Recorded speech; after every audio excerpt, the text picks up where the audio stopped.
दिल्ली विधानसभा चुनाव के परिणाम सामने आ गए हैं। दिल्ली में भाजपा ने प्रचंड बहुमत के साथ जीत दर्ज की है। दिल्ली के पूर्व मुख्यमंत्री केजरीवाल तो नई दिल्ली सीट से चुनाव हार गए। दिल्ली विधानसभा चुनाव में इस बार भी बिहार के किसी दल का खाता नहीं खुल पाया। जनता दल यूनाइटेड की उपलब्धि ये रही कि 5 साल के भीतर उसके वोट में 45,000 से अधिक की वृद्धि हुई। दिल्ली विधानसभा चुनाव में लोजपा रामविलास का भी खाता खुलने से रह गया। एनडीए घटक के रूप में भाजपा ने जेडीयू और लोजपा को एक-एक सीट दी थी। दोनों ऐसी सीटें हैं जिन पर लंबे समय से आम आदमी पार्टी का कब्जा है। बुराड़ी विधानसभा सीट पिछली बार भी जनता दल यूनाइटेड को मिली थी। 2020 और 25 के विधानसभा चुनाव में शैलेंद्र कुमार ही जेडीयू उम्मीदवार बने। वो जेडीयू दिल्ली प्रदेश के अध्यक्ष भी हैं।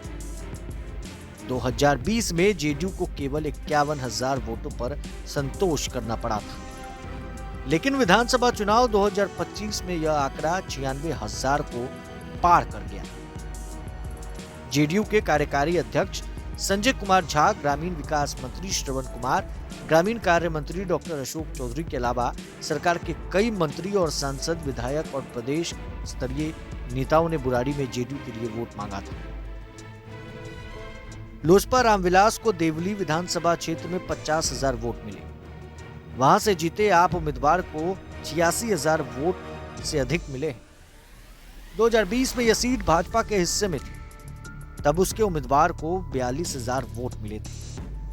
दूसरी ओर गया जिले में 27 वर्ष बाद दिल्ली विधानसभा चुनाव 2025 के चुनाव परिणाम में बीजेपी को पूर्ण बहुमत पर फतेहपुर और तनकुप्पा प्रखंड के बीजेपी नेताओं ने खुशी प्रकट करते हुए मिठाइयां भी खिलाई।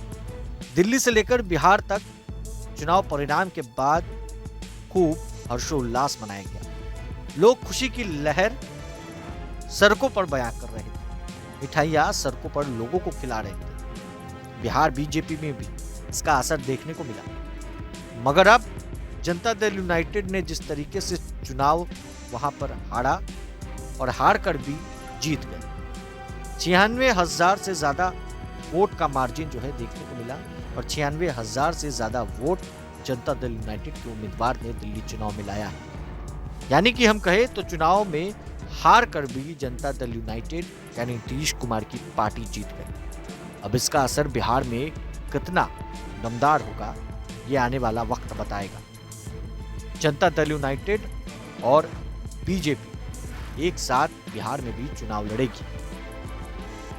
बहरहाल प्रभात खबर में बने रहने के लिए आपका बहुत बहुत शुक्रिया।